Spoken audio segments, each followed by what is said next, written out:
तो भाई आज हम जिस सेगमेंट की बात करने वाले हैं वो सेगमेंट इतना ज्यादा बिकता है इंडियन कार मार्केट में कि उसमें 13 से 14 गाड़ियां आती हैं। लेकिन सबसे बड़ी बात यह है कि अगर आपके पास 8 लाख 8.5 लाख रुपए हैं तो आपको किस गाड़ी की तरफ जाना चाहिए, कौन सी गाड़ी वैल्यू फॉर मनी है और कौन सी गाड़ी में बेहतर इंजन मिल जाता है और किसमें हमें बेहतर लुक्स मिल जाते हैं। बहुत सारी दुविधाएं हैं, बहुत सारे क्वेश्चंस हैं, बहुत सारे क्वेश्चंस आते भी हैं मेरे पास कि आखिर इनमें से कौन सी गाड़ी बेहतर है या कौन सी गाड़ी लेनी। तो थंबनेल देख के जो लोग भी आए हैं ना उनको पता है कि आज हम किस टॉपिक पर बात करने वाले हैं। आज जिन दो गाड़ियों के बारे में हम बात करने वाले हैं, एक तो है newly launch Skoda Kylaq. Skoda अभी तक सब 4 मीटर में नहीं आया था, लेकिन अभी हाल ही इसमें स्कोडा काइलैक को लॉन्च किया है, जिसमें टेक्निकली अगर हम देखें इंजन और फीचर्स बहुत सारे हैं। और नेक्स्ट जिस कार का हम कंपैरिजन करने वाले हैं वो है मारुति की तरफ से सबसे ज्यादा बिकने वाली सब compact SUV Maruti Brezza. Sales की बात करते हैं तो मारुति ब्रेजा ने सारे रिकॉर्ड तोड़ रखे हैं, लेकिन क्या हमें न्यूली लॉन्च स्कोडा यानी कि जर्मन इंजन की तरफ जाना चाहिए या फिर आपको जापानीज इंजन की तरफ जाना चाहिए जो सालों साल से इंडियन कार मार्केट में बिक रहा है। सबसे पहले प्राइसिंग की बात कर लेते हैं। तो प्राइसिंग जहां हमें स्कोडा काइलैक की मिल जाती है 7.90 लाख रुपीज से एक्स शोरूम प्राइसेस है ये, और ब्रेजा की प्राइसिंग मिलती है हमें 8.34 लाख रुपीज।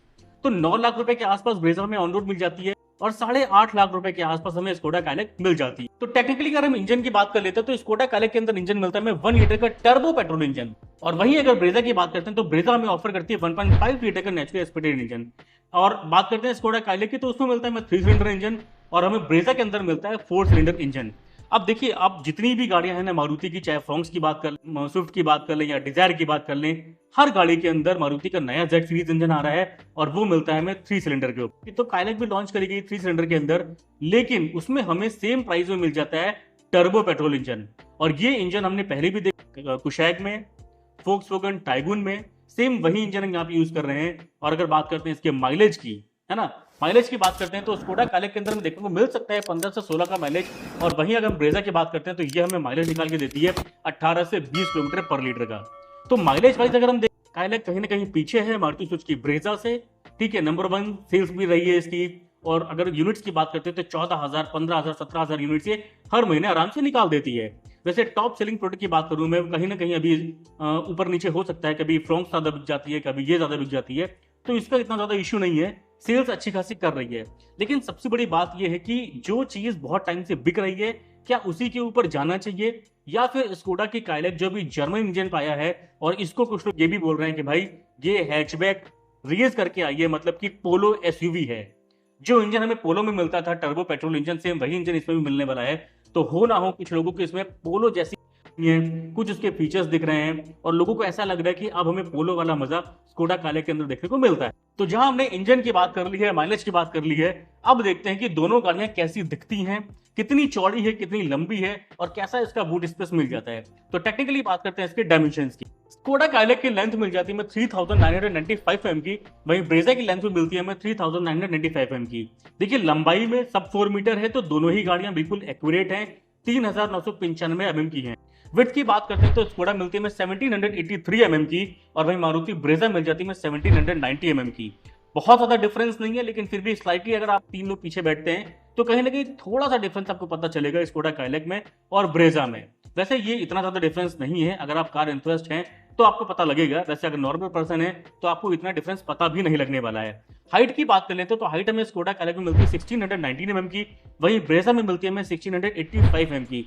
हाइट का यहाँ पे थोड़ा सा इश्यू हो सकता है स्कोडा काइलैक के अंदर, क्योंकि ब्रेजा में अगर आपकी हाइट 6 फीट के आसपास है तो कहीं ना कहीं आपको दिक्कत होने वाली है। मारुति सुजुकी ब्रेजा में आपको हेडरूम थोड़ा सा बेहतर मिल जाता है स्कोडा काइलैक के कंपैरिजन में। व्हील बेस की बात करते हैं तो व्हील बेस मिलता है हमें स्कोडा काइलैक में 2566 mm का, और मारुति ब्रेजा में मिलता है हमें 2500 mm का। तो काइलैक का जो व्हील बेस है वो थोड़ा सा बड़ा है, जिस वजह से जो नी रूम है वो आपको थोड़ा बेहतर मिलेगा स्कोडा की काइलैक। बूट स्पेस की बात करते हैं तो बूट स्पेस हमें स्कोडा काइलैक में मिलता है 446 लीटर का, वहीं मारुति सुजुकी ब्रेजा के अंदर मिलता है हमें 328 लीटर्स का, यानी कि टेक्निकली 118 लीटर आपको ज्यादा मिल जाते हैं स्कोडा काइलैक के अंदर। इंजन की जब मैं बात कर रहा था तो मारुति सुजुकी में एक और इंजन मिल जाता है, लेकिन स्कोडा के अंदर हमें केवल एक ही इंजन ऑप्शन देखने को मिलता है। मारुति सुजुकी ब्रेजा हमें सीएनजी के अंदर भी ऑफर होती है, और उसमें मिलता है हमें 1.5 लीटर का naturally aspirated petrol engine with CNG, जिसमें पावर जनरेट होती है 88 bhp की, और ये टॉर्क जनरेट करती है 121 न्यूटन मीटर का। वैसे अगर माइलेज की बात करें तो सीएनजी के अंदर इस गाड़ी में 25 से 26 का माइलेज भी क्लेम किया जा चुका है। तो एक ये भी फिगर हो सकता है कि मारुति सुजुकी ब्रेजा की जो सेल्स हुई है इस वजह से भी बहुत ज्यादा हुई है, क्योंकि इसमें हमें 2 इंजन ऑप्शन देखने को मिल जाते हैं और स्कोडा के अंदर हमें केवल एक ही इंजन ऑप्शन देखने को मिलता है। तो भाई हमने इंजन की बात कर ली, हमने माइलेज की बात कर ली, हमने डायमेंशन की बात कर ली, लेकिन अब हम बात करने वाले हैं सेफ्टी की, जो हमेशा से मारुति के लिए क्वेश्चनेबल रहा है। मारुति सुजुकी ब्रेजा जब से लॉन्च हुई 2022 में, तब से ही इसकी सेफ्टी रेटिंग्स आई थी और ये 4 स्टार सेफ्टी रेटिंग्स जीएनकैप में लेके आई थी। हालांकि अभी डिजायर की 5 स्टार सेफ्टी रेटिंग आई है और उसमें बहुत ज्यादा क्वेश्चंस पुट ऑन हो रहे हैं कि मारुति डिजायर जिसने पहले 2 स्टार गेन किए थे, अब वो 5 स्टार लेके कैसे आ गई है। खैर, कहने वाले कहते रहेंगे और मारुति अपना खेल करके चली गई है। स्कोडा काइलिक की बात कर लेते तो जर्मन इंजन के साथ साथ इन्होंने हमेशा बिल्ड क्वालिटी बहुत अच्छी रखी है। चाहे हम कुशैक की बात कर लें, चाहे फोक्सवैगन हम टाइगून की बात करते हैं, दोनों ही सेम कंपनी है, सेम प्लेटफॉर्म शेयर करती है, सेम इंजन शेयर करती है, तो बिल्ड क्वालिटी कहीं ना कहीं बेहतर रहती है जर्मन कार्स की। और बात करते हैं मारुति सुजुकी ब्रेजा की, तो बिल्ड क्वालिटी डिसेंट है, ठीक ठाक सी है। लेकिन अगर हम सेफ्टी फीचर्स की बात कर लेते हैं तो दोनों ही गाड़ी में हमें 6 एयरबैग देखने को मिल जाता है, ईएससी मिल जाता है, टीपीएमएस हमें केवल स्कोडा काइलिक के अंदर देखने को मिलता है, ABS with EBD, rear parking sensors, ये सारे फीचर्स हमें मिल जाते हैं दोनों ही गाड़ी के अंदर। लेकिन कुछ ऐसे फीचर्स भी हैं जो हमें केवल और केवल स्कोडा काइलिक के अंदर देखने को मिलते हैं, और वो है इसका टीपीएमएस, और इसके साथ में आता है rain sensing wiper. Rain sensing wiper भी हमें नहीं मिलता है ब्रेजा के अंदर। और एक चीज और है, मुझे लगता है कि वो बहुत ज्यादा रिक्वायरमेंट नहीं रहती है इसकी गाड़ियों में, लेकिन फिर भी काइलिक के अंदर मिल जाता है तो ये बहुत अच्छी बात है। काइलिक के अंदर आपको डिस्क ब्रेक वाइपिंग भी देखने को मिल जाता है। बेसिकली काम क्या करता है, डिस्क ब्रेक में जो पानी जम जाता है ये इसको वाइप करता रहता है। अगर आप बारिश में चल रहे हैं या गड्ढे वड्ढे में चल रहे हैं तो टेक्निकली वहां पे ये काम करता है। मुझे लगता नहीं कि इतना तो रिक्वायरमेंट है, गाड़ी आप खड़ी कर दीजिए, 2-4 मिनट में अपने आप पानी नीचे गिर जाएगा। खैर, फीचर दे रखा है तो बताना तो मेरा काम बनता है। तो सेफ्टी में ये सारी चीजें मिल जाती हैं। और रही बात इसकी जीएनकैप रेटिंग्स की, तो भाई ब्रेजा की तो 4 स्टार है और काइलिक भी अभी जब आगे टेस्ट होगा तो उसकी 5 स्टार आना तय। अब बात करते हैं कौन सी गाड़ी किसे कंसिडर करनी चाहिए। देखिए, अगर आप एक कार एंथुसियास्ट हैं और आपको गाड़ी चलाने का शौक है, पसंद है गाड़ी चलाना, या फिर आप केवल एक ऐसे प्रोफेशन से आते हैं कि आपको केवल एक गाड़ी उठानी है और अपने प्रोफेशन जाना है, जॉब के लिए जाना है या बिजनेस के लिए जाना है या जहां भी आप काम करते हैं वहां जाना है, तो आपके लिए Maruti Suzuki Brezza perfect car है, जिसमें आपको कोई लेना देना नहीं है। कार कैसी चल रही है, कार का माइलेज कैसा निकल रहा है, कार कितनी पावर दे रही है, इन सबसे टेक्निकली अगर आपको मतलब नहीं है तो आप आंख बंद करके मारुति सुजुकी ब्रेजा की तरफ चले जाइए।